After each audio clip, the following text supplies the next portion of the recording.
Hello friends, welcome to my YouTube channel gardening life में। दोस्तों, स्वागत है हमारे यूट्यूब चैनल में।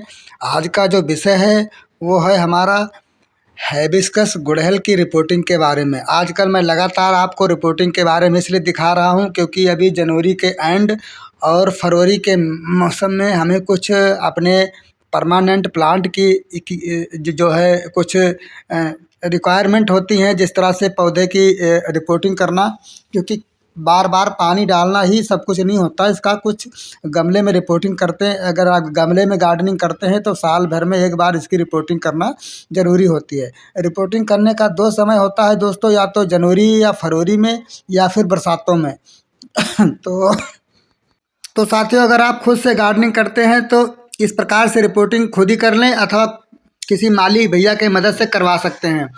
तो देखिए, इस प्रकार से जिस तरह हम गमले को पौधे को नर्सरी से लाते हैं उतना मिट्टी हमें छोड़ देना है। उसके बाद में जितने रोड बोन्स हैं सारी तरह से खुरपे की मदद से इसको पूरी तरह से सफाई कर देना है। क्योंकि हम हर बार तो ना गमले बदल सकते हैं दोस्तों, ना इसका बड़ा साइज कर सकते हैं, तो हम इसी तरह से इसको मिट्टी कटिंग करके नया ताज़ा बना लेते हैं। इससे क्या होता है, नई जितने नीचे जड़ें ग्रोथ करेंगी उतना बढ़िया है, ऊपर हमारा प्लांट है वो सर्वाइव करेगा अच्छे से। तो इस तरह से आप अपने जो पुराने मिट्टी हैं इसको उसी मिट्टी को हमें यूज करना है। इसकी सारे जड़ें वगैरह इस तरह से साफ़ कर देना है अच्छे से। थोड़ा सा मिट्टी रखना है, बस मान के जो 2.5 से 3 इंची 4 इंची मिट्टी रख के बाकी सारी साफ़ कर देना है। उसके बाद सारी जड़ें हमें निकाल कर एक साइड में रख देना है। और जितने भी आपके पास बगुनबेल के प्लांट हैं, सॉरी अपना इसका हैबिस्कस गुड़हल का, वो सारा इकट्ठा कर लेना है। उसके बाद दोस्तों देखिए, हमारा मिनिएचर गुड़हल है जो कि भी बहुत बढ़िया फ्लावरिंग करता है, तकरीबन साल भर फ्लावरिंग करता है। तो पानी अगर आपको शाम को पानी डालते हैं तो इस तरह से हिला करके आप चाहें तो पैर की मदद से धक्का मार के निकाल सकते हैं। और देखिए, अगर रिपोर्टिंग नहीं करेंगे तो ये पौधा हमारा जो फूल थोड़ा छोटा देता है गर्मियों में, रिपोर्टिंग कर देंगे तो इसके फूल के साइज भी बढ़ जाएंगे और फूल की जो मात्रा है वो भी काफ़ी हद तक बढ़ जाएगा। तो इस प्रकार से धक्का मार के थोड़ा सा हल्का सा हाथ से खींच के निकल जाता है। अगर आपके गमले में बहुत ज़्यादा रूट बोन्स हो चुके हैं, पूरी तरह से इस तरह जड़े से भर चुका है, तो इससे कई फ़ायदा होता है। अगर गर्मी में आप पानी डालेंगे तो पानी नीचे तक पहुँचेगा नहीं, क्योंकि ये मिट्टी को हमारा जो पौधा है ये ख़त्म कर देता है धीरे धीरे। अगर नहीं रिपोर्टिंग करेंगे तो आपके गमले कई बार ये फाड़ देता है। अब आपको पता कैसे चलेगा कि हमारे गमले में जड़ें भर गई हैं? क्योंकि जब गुड़ाई करते हैं तो इसकी खुरपी जो है वो नीचे तक जा नहीं पाती है, तो हमें पता चल जाता है कि हमारे गमले में जड़ें काफ़ी हद तक भर चुकी हैं।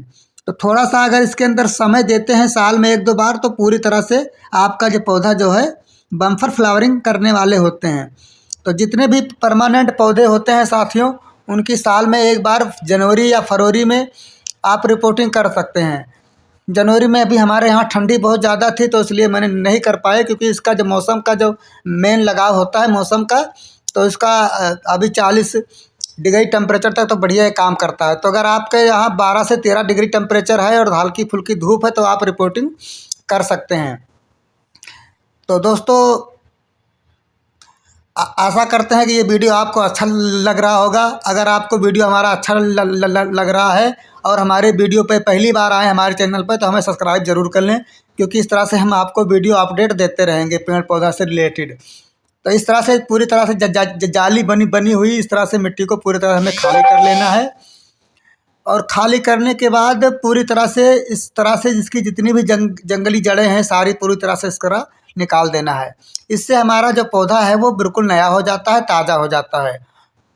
और हम उसी गमले में दोबारा इसको एंटर कर देंगे और पूरा 1 साल 1.5 साल आपको ज़रूरत नहीं है किसी चीज़ की डालने की, ना तो फर्टिलाइज़र की और ना ही आपको इसके अंदर ज़्यादा कोई केयर की। तो क्योंकि जो भी इसके अंदर क्योंकि इसके अंदर जो भी फर्टिलाइज़र है हम साथ में इंटर कर देंगे अभी।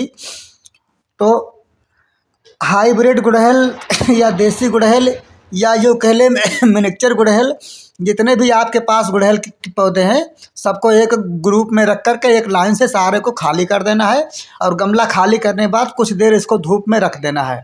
कई बार क्या होता है, जिस तरह फंगिसाइड का भी अटैक हो जाता है, क्योंकि हमारे हैबिस्कस में फंगिसाइड बहुत अटैक करता है, तो उसको धूप में रखने से ठीक हो जाता है। इसके साथ साथ हम अपने कुछ परमानेंट पौधा जिस तरह चंपा वगैरह हो गया, या जैसे कि इस तरह से चांदनी हो गई या कड़ी पत्ता हो गया, इन सब पौधों को हम रिपोर्टिंग आज कर देंगे एक साथ में, क्योंकि इन सब की प्रक्रिया सेम होती है और इन सब को मिट्टी बनाने का जो प्रक्रिया है वो भी सेम होता है। तो ऑलरेडी सारी मैंने मिट्टी इकट्ठा कर दी, कम से कम 10-12 गमला जो भी मेरे पे था। उसके बाद इस तरह से हमने इसके अंदर एक बोरी लेके आए थे सड़ा हुआ गोबर की खाद, क्योंकि हमारे पे गमला ज़्यादा होने के कारण हम वर्मी कंपोस्ट नहीं ला सके। तो आप चाहें तो सड़ा हुआ गोबर की खाद कहीं से मिल जाती है तो ले आएँ। और आप किचन वेस्ट भी यूज कर सकते हैं या पत्तियों वाला खाद, जिस तरह हमने पहले वीडियो बताया था आपको कि आप किसी बाल्टी में पत्ते झाड़ू इकट्ठा करके झाड़ू मार के पत्ते भर के सड़ा के खाद बना सकते हैं। तो दोस्तों बात करें तो इसमें 30-35% है खाद की मात्रा, जो कि ये हमारा सड़ा हुआ गोबर का खाद है। तो ऑलरेडी इसको हम 2-3 कटिंग करने के बाद 2-3 बार मिक्स करने के बाद इसको तैयार कर देंगे। उसके बाद हम 2 किलो इसके अंदर डालेंगे सीबेट। सीबेट आपको नर्सरी से या फिर किसी बीज की दुकान पे या खाद की दुकान पे, फर्टिलाइजर की दुकान पे आसानी से मिल जाएगी, जहाँ से किसान भाई खाद लेते हैं, डाई, यूरिया, पोटाश, सल्फर, तो आप वहाँ से ला सकते हैं। उसके बाद दोस्तों इसके अंदर हम 2 किलो नीम खली और 2 किलो पोटासियम, 2 किलो सल्फर, और इसके अंदर बहुत ढेर सारी खाद आती हैं, आप अपने हिसाब से जो भी डालना है। पर दोस्तों डीएपी और जो है सिंगल सुपर फास्फेट, ये खाद ज़रूरी होती है, इनसे हमारे पौधे को पूरी एनर्जी मिल जाती है। तो ऑलरेडी दोस्तों रिपोर्टिंग के 15 दिन के बाद आप देख लें इस प्रकार से हमारे कलियाँ खिलनी शुरू हो गई। एक बार क्या होता है, पौधे कई बार हमारे पत्ते पीले पड़ने लगते हैं, तो इसमें घबराने की बात नहीं, क्योंकि जब हम पौधे को जड़ से बाहर निकालते हैं तो एक बार पत्ते पीले पड़ के गिर जाते हैं। इससे कोई बात नहीं होता, नई ब्रांच निकल कर नए नए सूट्स, नए नए पत्ते, नई नई कलियाँ इसकी बननी शुरू हो जाएंगी। जैसे हम रिपोर्टिंग करेंगे उस तरह से निकलने शुरू हो जाएगी। आप देख पा रहे होंगे इस तरह से मरोड़े मरोड़े से पत्ते हैं। जैसे ही इसकी रिपोर्टिंग कर देंगे इसके फूल के साइज भी बड़े हो जाएंगे, कलियाँ भी बड़ी हो जाएंगी, और इसका जो प्रक्रिया है वो भी बहुत बढ़िया चलने लगेगा। तो दोस्तों जो रिपोर्टिंग करने का तो दोस्तों रिपोर्टिंग करने के बाद इसको हमें पूरी सनलाइट में रख देना है, धूप में, और 1 दिन 2 दिन छोड़ के हमें इसके अंदर पानी की मात्रा डालना है। अगर इस तरह से देखिए मेरा मिनिएचर रोज था जो छोटे फूल देता है, तो आप रिपोर्टिंग के 20-25 दिन के बाद जब इसकी नए नए छोटे छोटे सूट्स बनने लगे, नए नए कलियाँ खिलने लगे, तब आप इसकी कटाई छटाई भी कर सकते हैं। रिपोर्टिंग के बाद देखिए दोस्तों मेरा अनार का पौधा था, ये भी चल पड़ा, नए पत्ते आने से शुरू हो गए, और भी मेरे ढेर सारे जो पौधे हैं वो भी बिल्कुल नई ब्रांच बनाने शुरू कर दिए। रिपोर्टिंग से बहुत बड़ा फ़ायदा होता है। देखिए मेरा कड़ी पत्ते की रिपोर्टिंग की थी, ये भी चल पड़ा। ऑलरेडी हमारे यूट्यूब चैनल गार्डनिंग लाइफ पर कड़ी पत्ते का वीडियो स्पेशल आपको मिल जाएगा, आप चाहें तो सर्च करके देख सकते हैं दोस्तों। तो कड़ी पत्ते का भी रिपोर्टिंग करना ज़रूरी होता है, क्योंकि हार्डी प्लांट होता है, और आप देसी गुलाब, हाइबिस्कस, गुड़हल सब लगा सकते हैं रिपोर्टिंग में। तो वीडियो अच्छा लगे लाइक करें, धन्यवाद।